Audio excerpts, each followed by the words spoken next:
आज जिस घर में मातम पसरा है, 16 दिसंबर 2016 को इसी घर से दोनों बेटियों की शादी हुई थी। ये तस्वीर आप देख सकते हैं। पूरा घर बड़ी खुशियां मना रहा था। दोनों की बारात इसी घर पे आई थी। कंचन और निक्की दोनों को यहीं से दुल्हन बनाकर पिता ने, माँ ने, बहनों ने, पूरे परिवार ने उनको विदा किया था। और इसलिए शादी की थी कि बेटियां अब बड़ी हो गई हैं और बेटियां अपने घर को संभालेंगी, अपने घर में जाएंगी। लेकिन पिता को क्या मालूम था कि जिस बेटी को वो उस परिवार के बीच में दुल्हन बनाकर भेज रहे हैं, जिस बेटी को संस्कार देकर भेज रहे हैं कि बेटी आज से ये नहीं वो तेरा घर होगा, लेकिन उस घर से उस बेटी की अर्थी उठेगी। मेरे साथ पूरा परिवार है। इस वक्त गमगीन माहौल है क्योंकि इस वक्त शब्द नहीं है कि किस तरह इस परिवार से बात की जाए, लेकिन मीडिया की कुछ मजबूरियां होती हैं जो समाज को दिखानी है किस तरीके से दहेज के दानवों ने उस हंसती खेलती बेटी को किस तरीके से, जिसको यहाँ से ब्याह कर ले गए थे, उस बिटिया को उसके साथ किस तरीके से कांड किया, जघन्य कांड किया। और उसके बाद भी जब वह व्यक्ति पकड़ा जाता है, वो व्यक्ति यह बोलता है कि मियाँ बीवी का झगड़ा था, मुझे कुछ नहीं पता, उसने अपने आप इस प्रकरण को कर लिया। हालांकि उनका जो बच्चा है वो पूरी सच्चाई को बयां कर रहा है। मेरे साथ बेटी के जो पिता हैं वो हैं। क्या कहेंगे आप? इसी घर से आपने अपनी बेटी को विदा किया था, किस तरीके से शादी की थी, किस तरीके से परिवार और समाज जब बैठता है, दोनों लोग बैठते हैं और पिता चाहता है कि साहब मैं अपनी शादी अपनी बेटी अपनी औकात से ज़्यादा अपनी बेटी की शादी करूं, आपने किस तरीके से शादी की? सभी माँ बाप चाहते हैं कि मेरी बेटी की शादी औकात से भी ज़्यादा लड़ जाता आदमी, और सामाजिक तौर से शादी की थी। 2016 में नोटबंदी में शादी की थी मैंने। ये तो मैं ही जानूँ कैसे कैसे शादी होती है नोटबंदी में, जो करता वो ही जानता कैसे कैसे शादी हुई है। कि किसान आदमी मीडियम तरीके की शादी कर रहा है और वो भी नोटबंदी में शादी कर रहा है। ना बड़ी है ना छोटी है। स्कॉर्पियो गाड़ी दी थी टॉप मॉडल उस टाइम मैंने। मोटरसाइकिल दी थी। ये मैंने सपने में भी नहीं सोचा था कि बेटी को ऐसा हो जाएगा, कभी सपने में भी नहीं सोचा था। तो ये जो रिश्ता था, ये किसी ने होता है कि समाज में लोग बैठते हैं, बिचौलिया होता है, उसने आपको ये रिश्ता बताया था? ये आप डायरेक्ट जो विपिन है उसके? हमारे समाज में तो बिचौलिया ही बताता है। बिगर बिचौलीगिरी के तो हमारे समाज में शादी नहीं होती। एक दूसरे को उंगली उठाता। जैसे इस भैया को जानता हूँ मैं, तो मैं कहूँगा दीपक भैया का लड़का, या इस भैया को कहूँगा इस राजीव भैया का या राजेंद्र भैया का। तो हमारे समाज में उंगली उठाएगा, उसी का बेटा को दिखाएगा आदमी, जो सामाजिक तौर है। सामाजिक तौर से शादी हुई और बढ़िया शादी हुई, बढ़िया विदा हुई, कोई दिक्कत नहीं। 1 साल के अंदर ये सारा सिस्टम उल्ट पलट हो गया। यानी आपने 2016 में शादी करी, 2017 से आपको ये सब परेशानियां बेटियों को झेलनी पड़ी? नहीं, अभी 1 साल से। अभी ये 24 के बाद? 24 से। यानी जो अभी वायरल दिखा रहे थे उसी से सिस्टम बिगड़ा इसका सारा। यानी आपको लगता है कि 2016 से लेकर 2023 तक बेटी ठीक ठाक रही? कभी शिकायत की बेटी ने? बिल्कुल ना, कुछ भी शिकायत नहीं। छोटी ने, बड़ी ने? ना, कोई शिकायत नहीं, कोई शिकायत नहीं। बीच में मैंने पार्लर को 1.5 लाख रुपया दिया, पार्लर खुलवाया, बहुत अच्छा सिस्टम चल रहा, कोई सिस्टम में नहीं। फिर जो दरिंदा पहले कोर्ट में जाता था, जब कोई खर्चा की उसे दिक्कत नहीं, कोर्ट में जाना बंद कर दिया। फिर उसे खर्चे पार्लर में से लेने लगा पैसे, मुझे आधे पैसे दो। यानी आपका जो दामाद है विपिन भाटी जो है, वो करते क्या थे बताइए? वो अब तो कुछ भी ना कर रहा, साल भर से। अच्छा। हाथ पात ही कर रहा, कभी इधर कभी उधर, कभी बदतमीजी, कभी कुछ। और तभी से आपको लगता है कि दिक्कत परेशानी? हाँ, 1 साल से दिक्कत परेशानी आई है, जब से वो कोर्ट से रुका, जब से सारा सिस्टम बदल गया। सोशल मीडिया पर एक वीडियो वायरल हो रही है जो 2024 में आपके दामाद को गाड़ी द्वारा एक लड़की के साथ दिल्ली में उसको पकड़ा गया था। ऐसे 24 से ही तो हो रहा, वही तो मैं बता रहा हूँ। 24 से सिस्टम खराब हो गया। 2024 से ही तो मैं आपको बता रहा हूँ, 24 से ही खराब होगा सिस्टम, उल्ट पलट हो गया सब माल। मतलब कोई लड़की उसकी ज़िंदगी में आई और ये सब व्यवस्थाएं जब से ख़राब हो गई? देखो, कोई भी है, मेरी मिसेज है, अगर उसके सामने कोई लड़की आ जाए या कोई मैं बात करूं तो उसके जी पे क्या बीतेगी? भाई आप भी फैमिली से हो, मैं भी फैमिली से हूँ। तो आपने कभी समझाया अपने दामाद को, उनके परिवार को समझाया, उसकी बेटी की सास को समझाया? लड़की को पीटन लगा, मैं लड़की ने ले आया वहाँ गुस्से में, दोनों बेटी को। 24 में आप लेकर आए थे एक बार? हाँ ना, 24 में नहीं, अभी लाया था, 24 के बाद हुआ ये सारा हादसा। अच्छा। 24 में तो ये इसने खुली बात, ठीक है। होली के आसपास लाया, जब होली पे मार्च में बिटियान को लाया था। अच्छा। मार्च में यहीं थी, फिर जो हमें बिरादर ने घेर लिया, जैसे हमारी समाज बिरादर बैठती है, अगर बेटी तो वहीं जाएंगी, बेटी वहीं की हैं, और मन की बेटी तो वहीं जाएंगी, पर तरीके से तो जावें, ऐसा थोड़ी है किसी सास भी टॉर्चर करे और जेठ भी करे और घर वाला भी टॉर्चर करे, तो ऐसे थोड़ी। जब उन्होंने समाज ने कह दिया कि हमारी जिम्मेवारी है, भिखारी भाई आप भेज दो बेटी ने, समाज के तौर पे भेजी मैंने। कोर्ट कचहरी और जब जाते हैं हम, जब बिल्कुल प्रशासन से समाज से बात आगे बढ़ जाए, पानी जो है समाज उसको साधने नहीं सकता, तो वो जाहिर सी बात है, वो हर समाज यही सोचता है कि कोर्ट कचहरी ना जाए, जिससे कि ये रस्सी की जो गीट है ये बंधी रहे। अगर गीट खुल जाती है तो कहीं ना कहीं समय, लेकिन आपको पता था, लगता था कि ये गीट जो है इस तरीके से टूट जाएगी। आज बेटी हमारे तो कभी सपने में भी ना आया कैसा हो जाएगा, हमने तो कभी सपने में भी ना सोचा था कैसा हो जाएगा हमारे साथ। कि दरिंदा जला देंगे, अरे कोई दिक्कत होती है तो माँ बाप को बुलाते हैं, भाई को बुलाते हैं, चलो माँ बाप ना बुला रहे भाई को बुला लो, कोई बात है भैया अपनी बहन को ले जा, 2-4 दिन रख ले, ये सिस्टम ख़राब हो रहा है, सिस्टम बन जाएगा, पर ऐसा कोई वो नहीं हुआ।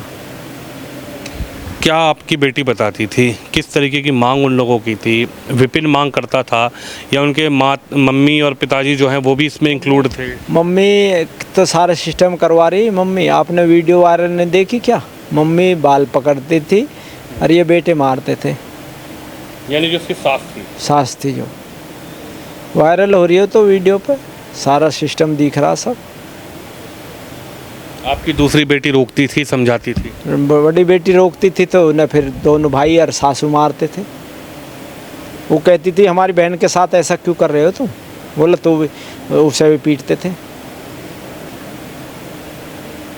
किस तरीके की मांग आपकी बेटी से की जाती थी? वो बेटा कहता था मुझे ऑडी अपनी दे दो, मर्सिडीज दे दो, स्कॉर्पियो दे दो, कभी कहता था पैसे दे दो, यही मांग करता था। यानी वो कहीं ना कहीं दहेज का दबाव आपके बेटियों के ऊपर बनाते थे कि दहेज लाओ। 36 लाख रुपए जो आप बता रहे हैं, हम और चैनलों पे भी देख रहे हैं, और ये सब गाड़ियों के जो महंगी जो गाड़ियां हैं उसके बारे में आप बता रहे कि बेटी आपको बताती थी? हाँ बेटी बताती थी, वो भी फ़ोन करता था, वो भी फ़ोन करता था आपके पास दामाद जो है। क्या ज़रूरत पड़ी बेटी को ब्यूटी पार्लर खोलने की, आपको क्या लगता है? जब उन्होंने खर्चा नहीं मिलेगा बेटी को तो अपना काम करेंगे ही। भाई बच्चे पढ़ाने हैं, बच्चे जुआन हो रहे हैं, बच्चे स्कूल जा रहे हैं, तो पार्लर का काम करा। पार्लर का बोर्ड तो लगन ना दिया इन लोगों ने, जो एक ऐड के लिए लगाते हैं बोर्ड हम, वो बोर्ड भी नहीं लगन दिया। ये तो सोशल पर जुड़ी हुई थी बेटी, इस वक्त उनका काम चलता रहा। मैं ठीक अभी आपकी बेटी के ससुराल से आ रहा हूँ, लगभग 1 से 1.5 घंटा हम वहाँ पे रुके। हमने वो पूरी तस्वीर अपने चैनल के माध्यम से लोगों को दिखाई। ताला लगा हुआ है, फरार हैं सब लोग, भाग गए हैं। उसके पीछे आप तो जानते होंगे, जब आपके परिवार है, उनका परिवार है, हमने दरवाज़ा खटखटाया, उसके पीछे उसके ताऊ रहते हैं। कोई भी व्यक्ति, हाँ कोई भी व्यक्ति वहाँ से, हमने दरवाज़ा खटखटाया, कोई भी व्यक्ति कैमरे पे आके बात करने को राज़ी नहीं है।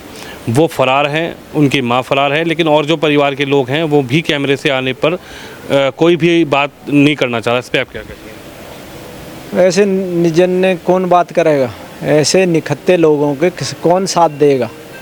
जो अपनी बेटी को जला रहे हैं उनका साथ परिवार क्यों देगा? बताओ आप। मैं ही ऐसा गलत काम करूं, कोई आ जाएगा मेरे पास? बेटी जलाना था गाय जलाना है, बेटी तो गाय की तरह है, जिसे जेवड़ा पकड़ा दोगे उसके साथ चली जाएगी। माँ बाप इसलिए ना पढ़ाता कि मेरी बेटी मेरे आँखन के आगे मरे।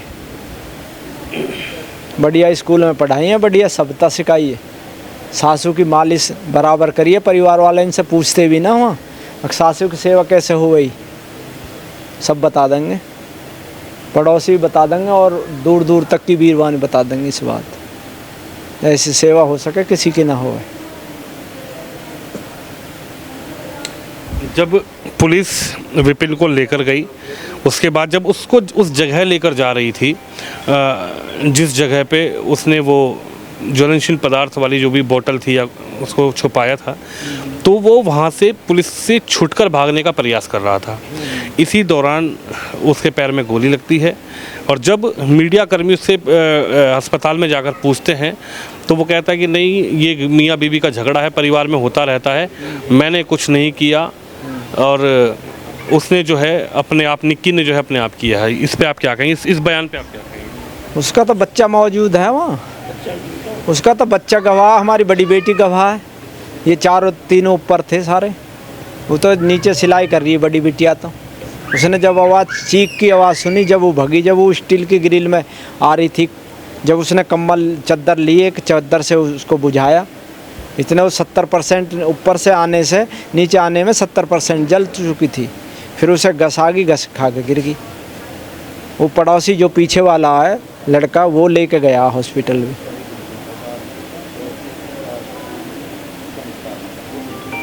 आपको क्या लग रहा है, ये बचने का प्रयास किया जा रहा है इस तरीके के बयान का प्रयास? आप सब समझ रहे हो बात है, सारी वीडियो सामने आ रही हैं, तो ये तो बचने का प्रयास है। जब मैं क्राइम नहीं करूँगा तो मैं कस्टडी से भागूंगा क्यों? मैं सांप हूँ तो सांप चलूँगा। वो कस्टडी से भग रहा, जब भी तो पुलिस गोली मार रही है उसे। अब आप क्या चाहते हैं, क्योंकि उत्तर प्रदेश में एक ऐसी सरकार है जो किसी भी मामले को लेकर जीरो टॉलरेंस पॉलिसी की अपनाती है, चाहे बहन बेटियों को छेड़ने का प्रकरण हो, किसी की ज़मीन दबाने का प्रकरण हो, किसी भी तरीके से कोई भी ऐसी एक्टिविटी हो जो सरकार की नज़र में, प्रशासन की नज़र में, कानून की नज़र में गलत है, वो सरकार उत्तर प्रदेश में बैठी है, योगी आदित्यनाथ की सरकार बैठी है। आप एक पिता हैं, हालांकि आपका दर्द सिर्फ आप समझ सकते हैं और तो महसूस कर सकते हैं उस दर्द को, लेकिन आप क्या चाहते हैं, किस तरीके के न्याय की गुहार आप? हम तो इनको फांसी लगवाएंगे सीधी, कोर्ट से न्याय मांगूंगा, मैं खुद खड़ा होकर मांगूंगा।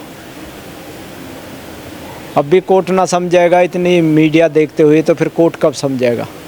न्याय कहाँ मिलेगा? न्याय मिलता आदमी को कोर्ट में, और जब कोर्ट में ना मिलता तो फिर उसके हालात कुछ और हो जाते हैं। एक चारा हमारे पास कोर्ट का है, अगर हमें कोर्ट से भी कोई चारा ना मिला तो फिर हमारा दूसरा चारा रहता है।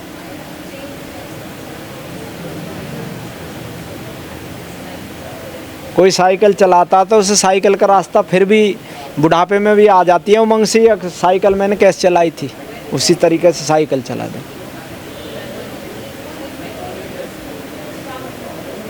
अभी आपको लगता है कि जिस तरीके से उनका परिवार है वो फरार है, भागा हुआ है, हालांकि विपिन को पकड़ा, उसने जो बयान दिया, वो कुछ लोग इस तरीके का व्यवस्था बनाएंगे कि हम बच जाएं या फिर बयानों से बचाव की तरफ बयान दें? बचाएगा तो वो भगवान, मैं थोड़ी बचाऊंगा। उनने मेरे साथ अत्याचार करा तो भगवान देख रहा, उसकी आँख खुली रहती है हर वक्त 24 घंटे। मुझे तो उस पर विश्वास है, उस पर ही विश्वास करा मैंने, किसी भाई पे भी ना करा विश्वास आज तक।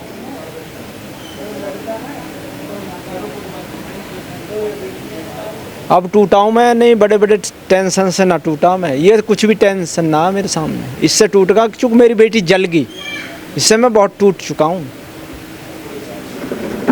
जिसकी बेटी जली है ना, उसके दिल से पूछो कितना टूट चुका हूँ मैं। पैर लड़खड़ाने लगे हैं खड़े होने पे भी। जिसकी बेटी जो प्यार से पढ़ाई हो, प्यार से खिलाई हो, गाजियाबाद जूस पिलाता था रमते राम रोड पे इन बच्चे इनको मैं, परवरिश ऐसी ना करिए, दूध पिया दिया सो जाओ, चटनी से रोटी खा लो सो जाओ। जब कहा बेटा आज इतवार की छुट्टी है, चलो गाजियाबाद रमते राम रोड पे जूस, बढ़िया स्कूल में DPS में पढ़ाई, NTPC, बढ़िया काम सिखाया।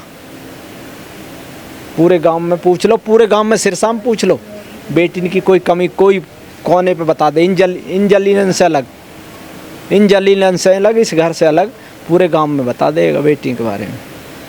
बेटी तो कुल की राज रखती हैं, कुल की लाज, परिवार को चलाती हैं, परिवार की रक्षा की हमारी बेटी है।